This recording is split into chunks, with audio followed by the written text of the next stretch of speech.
Hello friends, आज मैं आपको 7 ऐसे सेंटेंसेस बताऊंगा जिससे आप अलग अलग सिचुएशन में अपने रिलेशन को हेल्थी कर सकते हैं। Number 1, done by mistake.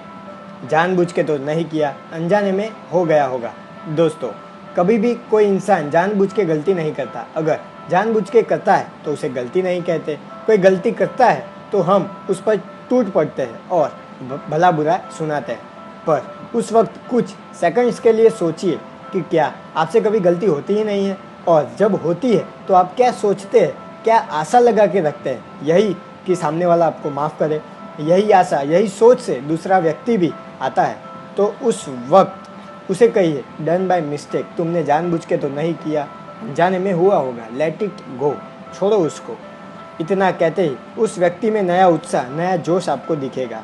और ऐसा कहा भी जाता है, क्षमा वीरस्य भूषणम, क्षमा बहादुरों का आभूषण होता है। दूसरा वाक्य है, आई एम सॉरी। दूसरे गलती करें तो क्या कहना, यह तो हमने जान लिया। अब खुद से गलती हो तब क्या कहे? जब भी लगे कि आपसे गलती हुई है तो सामने वाले से बेझिझक होकर कहिए, आई एम सॉरी। यह सेंटेंस कहने में भले जैसा भी लगे, पर सामने वाले पे बहुत इफेक्ट करता है। आई एम सॉरी कहने से एक नम्रता का भाव दिखाई देता है। सामने वाले को लगता है कि आप सच में पछतावा कर रहे हैं। मैं तो यही मानता हूँ कि माफ़ी देने में या माफ़ी मांगने में झिझकना नहीं चाहिए। हाँ, पर माफ़ी की सीमा भी होती है, जिसे ध्यान में रखना इम्पोर्टेंट होता है। Number 3, you are free to do anything. हर व्यक्ति को आज़ादी यानी कि फ्रीडम बहुत ही अच्छी लगती है। अपने साथी, मित्रों और अपने साथ बने रहने वाले व्यक्ति को कहिए, you are free to do anything. आप जो चाहे वो कर सकते हैं। आप आज़ाद हो कुछ भी करने के लिए। इससे उस व्यक्ति की नज़र में आपके लिए एक अलग जगह बन जाएगी जो कोई भी नहीं ले सकता। सामने वाला आपको पसंद करने लगेगा। कोई भी अपने आसपास के लोगों को आज़ादी देना नहीं चाहता और अपने ही विचार उस पर थोपना चाहता है। इससे सामने वाले व्यक्ति को एक घुटन सी महसूस होगी। Instead of say that you are free to do anything, आप ऐसा इसलिए नहीं कहते क्योंकि आपके अंदर कहीं डर होता है कि यह कुछ भी ना कर जाए, पर ऐसा नहीं होता दोस्तों। फ्रीडम तो सभी मनुष्य का स्वभाव है, वह उसे जीना चाहते हैं। चौथा वाक्य, थैंक यू। मैंने एक मैगजीन में पढ़ा था, जापान के डॉक्टर सुमोटो ने एक अचंभित करने वाला प्रयोग किया।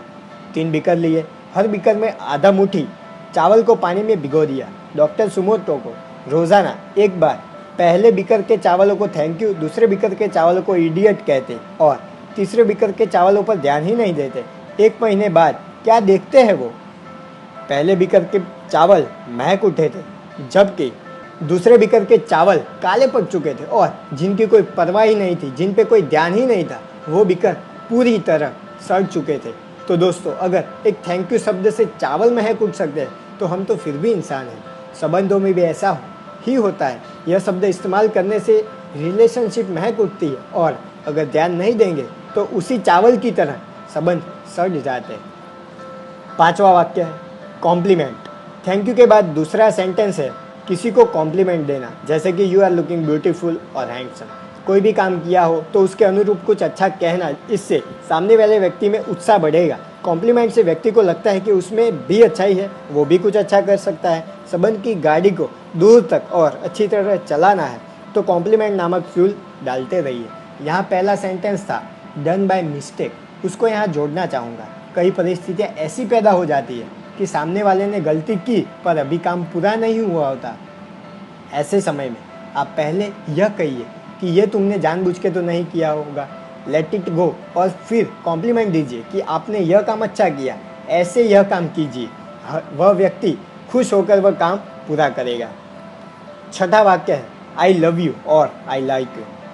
किसी को आई लव यू, अगर आई लव यू नहीं कह सकते तो आई लाइक यू कहिए। मैं आपको चाहता हूँ, मैं आपको पसंद करता हूँ, यह कहिए। रास्ते में चलते सभी से ना कहिएगा, वरना कोई पीट दे तो मुझे मत कहना। आई लव यू और आई लाइक यू परिस्थिति और व्यक्ति को देखकर कहा जाना चाहिए।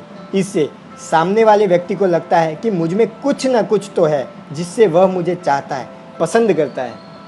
और हाँ, ज़्यादातर लोगों के मन में होता है कि आई लव यू सिर्फ लड़की और लड़के से ही कहा जाता है, पर ऐसा नहीं है। या तो किसी से भी कह सकते हैं जिससे आपकी चाह हो, जैसे कि पापा, मम्मी, चाचा, भाई, बहन, एक्सेट्रा एक्सेट्रा। यह वाक्य रिलेशन में नई जान डाल सकता है। 7वां वाक्य, आई एम विथ यू। अगर आप किसी के लिए कुछ करें ना करें पर इतना कह दे कि मैं आपके साथ हूँ, तो उस व्यक्ति में हिम्मत आ जाती है। यह एहसास आपके साथ भी हुआ होगा। आपको भी किसी ने यह वाक्य कहा होगा और आपने भी यह महसूस किया होगा। इसलिए अपने आसपास वालों को कहिए कि आई एम विथ यू। यह वाक्य की ज़्यादा ज़रूरत मुसीबत के वक्त पड़ती है, जब सामने वाला व्यक्ति हिम्मत हार चुका होता है, टूट चुका होता है, परेशान हो चुका होता है। उस वक्त कहिए आई एम विथ यू, मैं आपके साथ हूँ। वह व्यक्ति खराब परिस्थिति के सामने बात भिड़ने के लिए राजी हो जाएगा और उसकी हिम्मत बढ़ जाएगी। महाभारत में कृष्ण हमेशा अर्जुन को कहते थे, हे अर्जुन आगे बढ़ो, मैं तुम्हारे साथ हूँ। इससे अर्जुन में हिम्मत आ जाती थी। और आपने और मैंने देखा है, सुना है, पढ़ा है कि कैसे अर्जुन ने महाभारत का युद्ध जीता है। इसीलिए दोस्तों, दूसरों की हिम्मत बढ़ाने के लिए कहते रहिए आई एम विथ यू।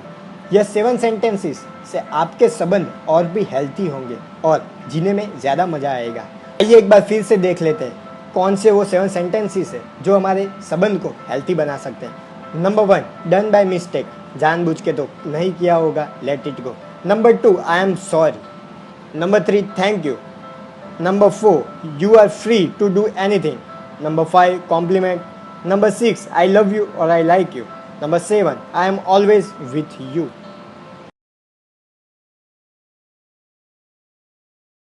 अगर यह वीडियो आपको काम का लगा हो तो लाइक बटन पे क्लिक करें और वीडियो को शेयर करें। मेरे रेगुलर अपडेट्स आप तक आते रहें, इसलिए चैनल को सब्सक्राइब करें और बेल आइकॉन पे क्लिक करें, जिससे मेरे लेटेस्ट वीडियो के नोटिफिकेशन आपको आते रहें। Thanks for watching, subscribe this channel. Know better, live better.